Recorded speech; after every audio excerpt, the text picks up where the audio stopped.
do want to talk about Conor Bradley and Kostas Tsimikas first, because they obviously started in the fullback positions. Now, was there anything out of sort of Conor Bradley and Kostas Tsimikas here that you thought was different from last season when we've seen them play?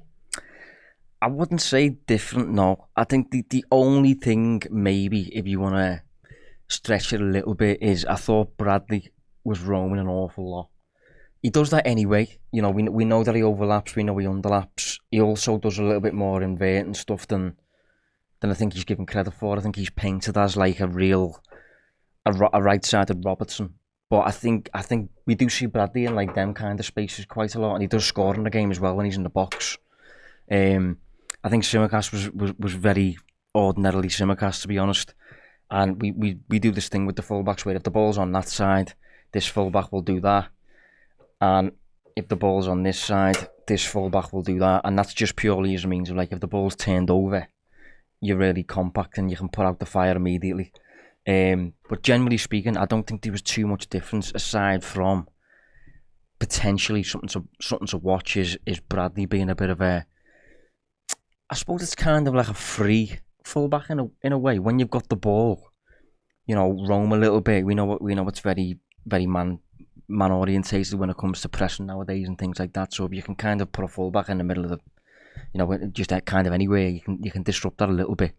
Within reason. I think Liverpool did that with Trent a few years ago and Linders and that, and it got a bit mad, got a bit galaxy brain. But I don't know if you was on the same page as me. No, I'd not really seen anything different, to be honest, from Bradley and Tsimikas compared to last season. I was looking for something to see if there was. I wonder if Frimpong plays it slightly differently. Is Bradley going to play it more like Frimpong, or is he going to be Bradley? Whereas I think I came out from the game saying Bradley's Bradley and Tsimikas is Tsimikas, and I don't think they're going to change too much. But I just thought it was an interesting question to ask to see if you'd noticed anything as well. But I thought Bradley had an absolutely excellent game. Looks like someone who's really got a fight on his hands, and he's up for a fight for this right back position.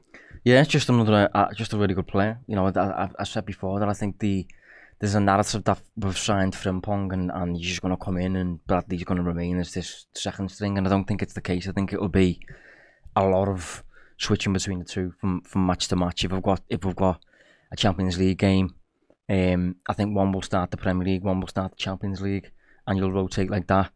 So yeah, just two starting quality right backs out there, albeit one, as I keep saying with Frimpong, who you do have to just use him, let him use what he's good at. He's a bit of an extreme profile, I think, Frimpong. So you gotta kind of appreciate that when you're using them. Absolutely. Okay, well then, listen, we want to talk about Frimpong. We want to talk about Kerkez. Let's start with the left back. Obviously comes in, he's got that fight in him, hasn't he, Kerkez? I mean, throwing a header in on the floor. You were going to say that. From the first couple of minutes of being in the game and a pre-season friendly, and your first one, you're looking at it, that tackle sort of in this area here where the fella's running back on him and he just sort of gets down, walks away with the football, and you're just like, oh, there's a lad who can defend as well as attack. And you know, he was up and down, he was overlapping, he was underlapping. You can see how it would work particularly well with someone like a Cody Gakpo on that left hand side. Maybe wants to cut inside, he can go outside equally. Gakpo's around the outside, he's there all the time, isn't he? And that's the type of stuff we saw from Kerkez. Albeit what I will say is, I thought what was really interesting for me is when Kerkez was here, quite often I saw Frimpong here. Yeah. And I thought that was a little bit strange. I was expecting maybe to see both of them go at all times, but Frimpong was quite that goes back to pragmatic. What I've just mentioned though, where if the ball is on one side and the fullback goes, the other fullback will just be tasked with covering, just making the pitch a bit more compact and setting up like a bit of a rest defence vibe for if we lose the ball, we are still safe. And whereas if Frimpong's up here and we lose the ball, you're a lot more vulnerable there then. Yeah. So it's kind of like you're deploying two flyers, yes, but very rarely are they flying at the same time. It's probably a good way of putting it. Yeah, I mean, we know that, you know, back in the day, Trent Alexander-Arnold in his first few seasons used to fly and Robertson used to fly. And we know that they've assisted each other. But it's few and far between, really, isn't it, when they both go certainly and you had the ultimate, deep-lying trio of Henderson, Wijnaldum and Fabinho, who were just so disciplined, no interest really in advancing unless they were given the licence to go and impact the box like Wijnaldum did at times and things. But I think if you look at Liverpool's current midfield, you know, you've got McAllister in there, you've got Gravenberch in there, Szoboszlai, Wirtz, now potentially Jones. For me, these are all quite expressive players who are good on the ball and a lot of them have goals in them and things like that. So if you're giving them the responsibility that Fabinho and Henderson and Wijnaldum had a few years ago, I'm not sure that's the best approach. So I think flying with one and letting the midfield still be a midfield, as opposed to flying with two and telling the midfield to sit behind the ball like dogs and just you have one job. I prefer Liverpool doing it the way they've done it so far. Okay, I'm going to move on to Frimpong. What did you see with him? What did you like? So I think with Frimpong, for me, I've said a few times, he's a wing back or a winger. I think viewing him as a fullback for me is a bit. He just doesn't have. He's more useful when he's allowed to run, when he's ahead of the ball and things like that. When he's like up here and stuff. So I was curious to see how Liverpool specifically would build from the back, and if it would be the same as when Trent was there and things. And it largely was. There wasn't like a wholesale change or anything like that, but there was a few moments where we saw something a little bit different. Like for example, there was one moment where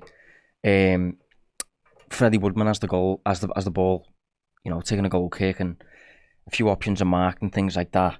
Kerkez kind of tucks in like that a little bit, and it's a bit like that, and Frimpong is here, kind of on his own. Who was playing right wing at that time? Doak, yeah. Doak comes inside a little bit, and Frimpong kind of had the freedom of the right side. And Woodman hit just one ball straight in his direction. At this point, Frimpong is on the move, and we know he's rapid. He fails to take it down perfectly, but if he did take it down, straight away you're in the opposition half. Straight away you're running into space. Maybe this man has to shuffle over to take care of Frimpong, and that frees up Doak. But that kind of, one ball avenue into the final third, if you think of Trent, just because of his nature, Trent's more likely to play that pass. Yeah. Maybe in that direction or something. But to have a runner on that side in Frimpong who wants to, he wants to run, he wants to have a race with you. I thought that was a really interesting little moment where we thought, that could be a new little weapon that we didn't really have with Trent. Yeah, I mean, I think back to how many times I've seen Alisson throw a quick one to Robbo who's on the move. Yeah. I've seen that loads and loads of times. I'm not saying he didn't do it to Trent, but definitely I would say maybe 3-1 Robertson would get that ball over the top because he's on the move. It opens up both sides, if nothing else, if you've got Kerkez and Frimpong there. What about in possession, build-up? We've talked a lot about up-back throughs. Yeah. See any of that? Well, I was going to say, he does this thing, Frimpong, and when I was watching him for Leverkusen, he does it quite a lot. And it's natural for him because he knows he's very, very quick. So, let's say Kanate has the ball or whatever. Kanate didn't play in this game, but let's say he has the ball, he passes to Frimpong, and Frimpong gets pressed. One of the ways in which Frimpong escapes there is by basically playing a ball round the corner to his teammate and then immediately shooting off past his man. So the man who pressed him, Frimpong, will just get the ball, give it, and he'll just go. And because of how quick he is, and because let's just talk body shape as well. This guy's coming in to press from this direction. Frimpong's facing this way. Even if he wasn't faster, which he is, he's got the run on him because he's moving the wrong way. Yeah, but because of how rapid he is, this player, we didn't actually get it right in the moment that I'm talking about, but this player only really has to feed the ball roughly in this kind of space. And as long as it's ahead of him, Frimpong will probably get it first. I can't think of anyone really who's going to beat him in a race, especially if this player is pressing in the other direction. So that kind of give and go, like where it goes like that, then it goes into this man. Frimpong gets fed to him, and then Frimpong is like that, carrying it up to the final third, I think we'll see that quite a lot, especially again going back to this new hybrid man marking approach to pressing, where everyone kind of has a designated man. If your man is if your man is Frimpong, and you have to get tight to him, and Frimpong just gives it and goes, you're out the game. Straight away, you're out the game because you're not going to catch him. And again, in comparison to Trent couldn't do that really. Obviously, he could within reason, but Trent didn't have that burst over like the first 3 to 5 seconds, the first 5 yards, whatever you want to call it. So that's a new little weapon, if you want, that we can use. And funny enough, weapon is the word Slot used. You know, when he was talking about new signings in the summer. And it doesn't always have to be that man either, does it? I mean, it can be, it can be this man in here. The ball can be fed off, and he can spin around the outside to him, and there again. Yeah, it can be Mo. It could be Mo. This is what I was going to come on to, Josh. One of Mo's best qualities is holding the ball up in that situation, holding a defender off. You see him all the time with his arm out, don't you? Can you imagine that if the ball does go into Mo and then Frimpong just fucking loses his man? This man's got a decision to make. Yeah. He might have to go with Frimpong, and then you've got Mo running in like that, or it goes out to Frimpong. Well, I was going to say then, if you do let Mo go like that and come inside, and you take care of Frimpong, how many times have we talked about this back stick thing? Yes. Where Mo comes in diagonally, the ball goes to the back stick, Gakpo's probably there for the tap-in. So it's that mobility on that side. I mean, his pace, I thought was a joke. And I thought specifically we saw how much of a joke it was without the ball. Yeah. His ability to get back immediately, that recovery pace.